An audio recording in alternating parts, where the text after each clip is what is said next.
सेवक जो है वो सेवा कर नहीं रहा है, करना पड़ रही है।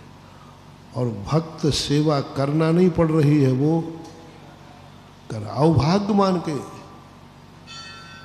हमें सेवा उससे कराना पड़ रही है। एक मालिक नौकर से सेवा कराता है, आदेश देता है, मुझे ये लाओ, मुझे पानी लाओ, मुझे भोजन लाओ, मुझे ये करो, मुझे ये करो, वो कर देगा। क्या वो करना चाहता है या मजबूरी है? आपका नौकर, आपका सेवक साधुओं के पास से सेवक क्यों हटा दिए महावीर स्वामी ने? साधुओं से कहा कि नौकर के अधीन तुम अपनी जिंदगी मत लेना। मैं आपसे पूछता हूँ, आपके घर में नौकर है, वो आपके कार्य कर रहा है, वो कर रहा है कि उसे करना पड़ रहा है? अभाग्य मान के कर रहा है कि दुर्भाग्य मान के? बस कहाँ तक फलेगी वो सेवा तुम्हें? उसके दुर्भाग्य पर तुम्हारा सौभाग्य हो रहा है, उसके पाप के उदय पर तुम्हारे पुण्य की खेती हो रही है। तुम्हारा पुण्य का उदय है कि तुम्हें नौकर मिला, लेकिन जो मिला है उसके पाप का उदय की पुण्य का उदय है। किसी के पाप के उदय पर तुम्हारा पुण्य लहराएगा, किसी के आंसुओं पर तुम्हारे चेहरे पर मुस्कान आएगी, किसी की मजबूरी पर तुम जाकर के कहोगे मैं सेठ हूं, ये मेरा नौकर है। बहुत बड़ी पैथी है। महावीर स्वामी ने बहुत बड़ा अपने सर्वज्ञ ज्ञान के माध्यम से ये सूत्र दिया। तुम किस पर इतरा रहे हो? किसी पाप पर? किसी व्यक्ति के पाप कर्म का उदय आता है तब कहीं तुम्हें वो नौकर मिलता है, सेवक मिलता है। यदि उसके पाप कर्म का उदय नहीं आता तो वो भी काहे को नौकरी करता? कोई भी नौकरी शौक से करना, दास बनना नहीं चाहता। कोई बड़ी नौकरी की बात अलग है, किसी की सेवा करना कौन चाहता है? मजबूरी है।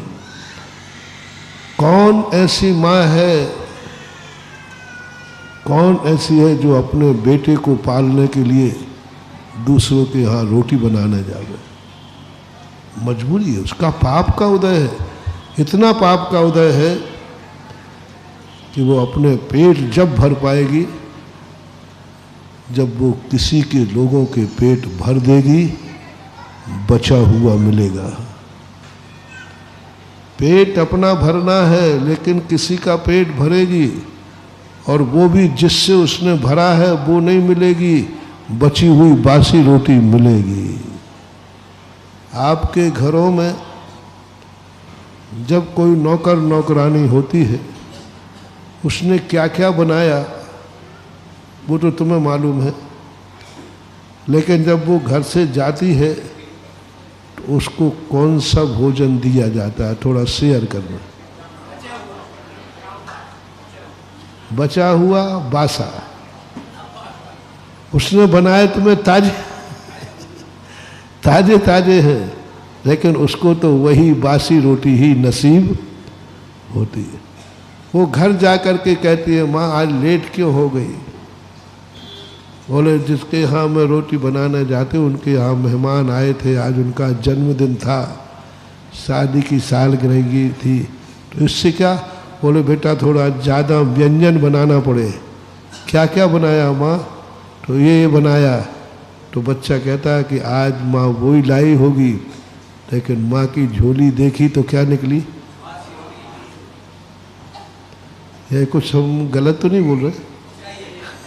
हम गलत बोलते ही नहीं है कभी।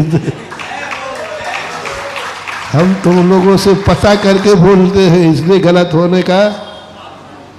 बेटे ने कहा माँ क्या बात है?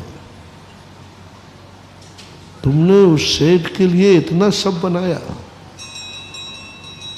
उसको खिलाया, उनके परिवार को खिलाया,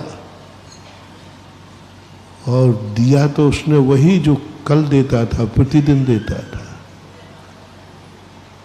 बेटा इसमें माँ, इसमें कुछ नहीं बेटा, यही हालत होती है नौकरों की। उसकी औकात तो इतनी ही है, तेरा पुण्य तो इतना ही है कि ये रोटी मिल रही है बस। दूसरे के पुण्य को परिपाक करने वाली माँ का पुण्य नहीं बढ़ने वाला। कितने लोग, कोई करना नहीं चाहता लेकिन करते। अब इसी बात को आपके लिए बहुत बड़ा पाप है, इसलिए सामने वाला जो तुम्हें कम से कम इतना तो कर ही लिया करो, जो तुम खाओ वह नौकर को बाद में खिला दिया करो, लेकिन वही खिला दे। जो उसने बनाया वो उसको ही दे दो, थोड़ा सा अंत में दे देना, तो कम से कम वो समझेगा कि सेठ भली सेठ है, लेकिन हमें वो नौकर नहीं समझता। जब खाने की बारी आई तो वही खिलाता है जो हम स्वयं खाता है। अब यही स्थिति देखना, धर्म में परिवर्तित करता हो।